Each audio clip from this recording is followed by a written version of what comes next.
Hi everyone, I am Teacher Michelle and welcome to another episode of Unang Math. In this episode, I will be discussing properties of square roots. Okay, let's start with this first property where a is greater than 0. Square root of a inside the parenthesis raised to the power of 2 is a.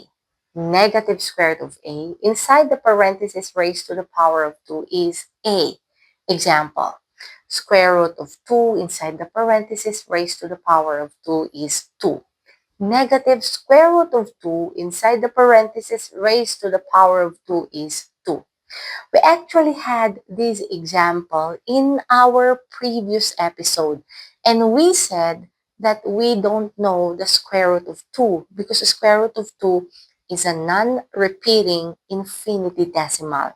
That's why they made this symbol or this radical sign. What is the meaning of this radical sign?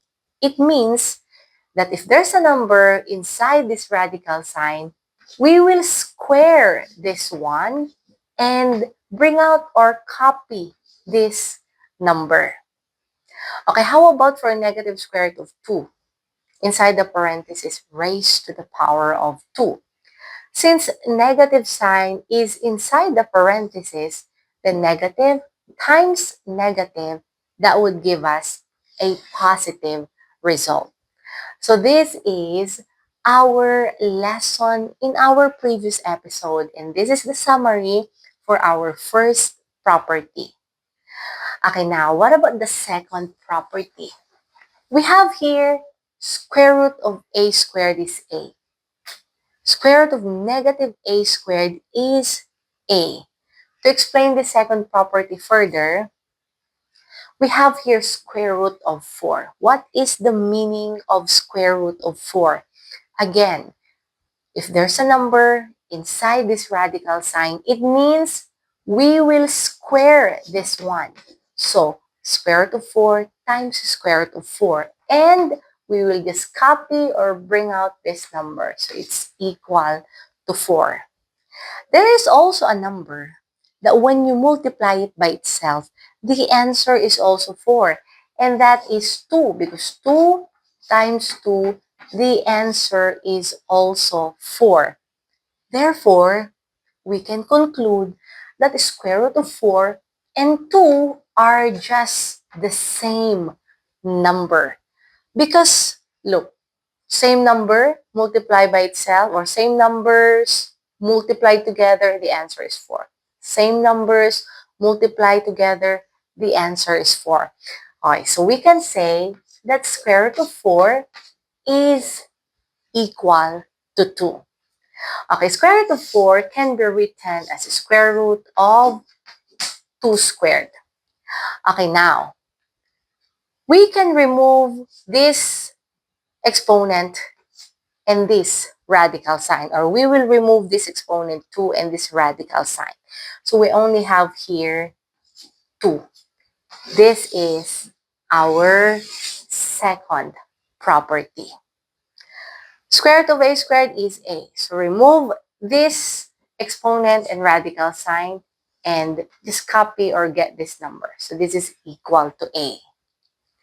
Okay, how about for square root of negative a squared is equal to a? If we're going to remove this exponent and this radical sign, then we have here negative a. Negative a here is not correct. Why? The number inside this radical sign is a square number. Square number is always, or square numbers are always positive. Like negative 2 times negative 2, that would give us positive answer. 2 times 2, it will also give us positive answer. So the number inside this radical sign is a square number. So it's always positive. That's why this is equal to positive number, or it's equal to a and not negative a. Okay, to explain further the properties of square root of a squared, let's take a look at this one. Okay, this number inside this radical sign, a squared is always positive. And since this is always positive, we will relate this one, or we will represent this one as an absolute value, because absolute value refers to a distance, and distance is always positive. So for square root of a squared, this exponent and radical sign, remove or omit that one, write or get this number expressed as an absolute value.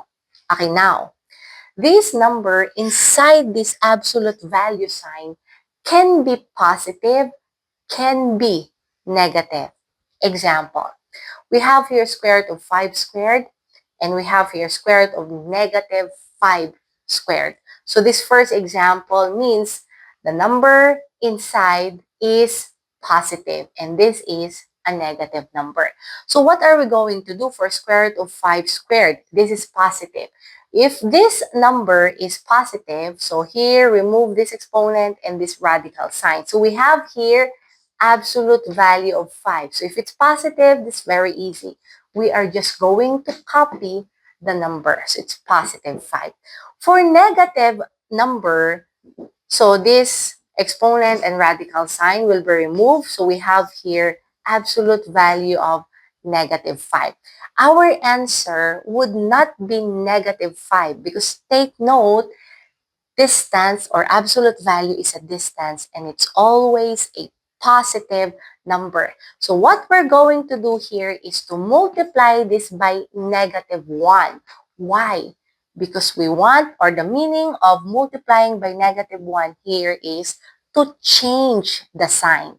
So now, this is positive 5 or 5. So we already changed the sign, because again, this is an absolute value, and absolute value is always positive.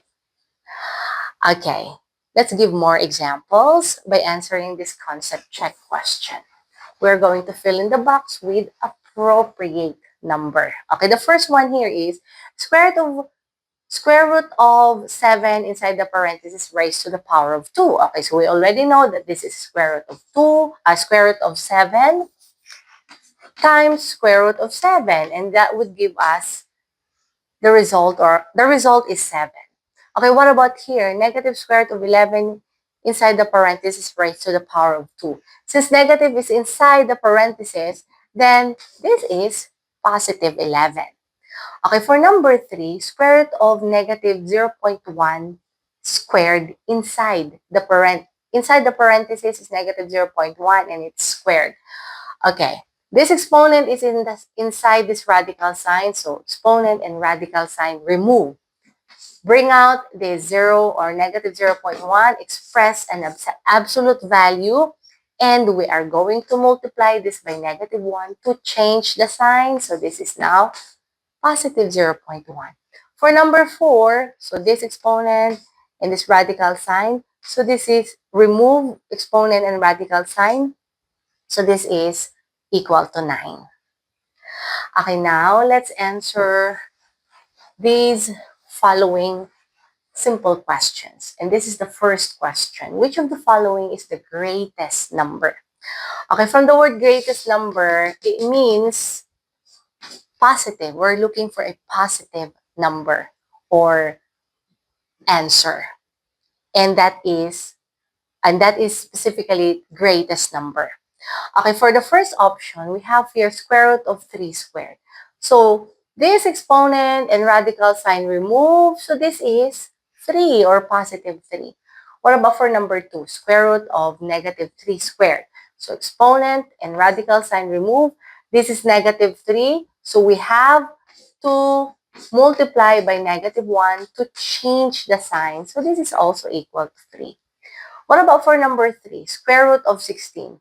So this can be written as square root of 4 squared. So this exponent and radical sign removed. So we have here 4. If you're going to check 4 and 5, we have here negative side outside this radical sign or this exponent. Wherein in the first 3 options, these are all positive. So in here, we can already expect that the result is negative. But let's try to solve this one. So 2 and then radical sign will be removed. So we have here negative 6. Change the sign so it becomes positive. And then we have here negative sign outside. So this is negative 6. Okay, what about for number 5? Negative is inside the parentheses. So this is positive. But we have here a negative outside, negative sign outside. So this is still negative 7. So which is the greatest number? We have here 4. That's option number 3. Okay, and for our last question, we are going to calculate square root of 81 minus square root of negative 5 squared plus negative square root of 3 inside the parentheses raised to the power of 2. Okay, for square root of 81, this can be written as square root of 9 squared minus, we have here square root of negative 5 squared. So this exponent and radical sign remove. This is negative 5. Change the sign. So multiply this by negative 1. So we have here minus 5. What about plus? Okay, we have here negative square root of 3 inside the parenthesis raised to the power of 2. Negative sign is inside the parenthesis. So negative times negative, it will give us positive. So this is plus 3. Okay, in here, so exponent and radical sign remove. So this is now 9. So 9 minus 5 plus 4. 9 minus 5 plus 3. So our answer here is 7.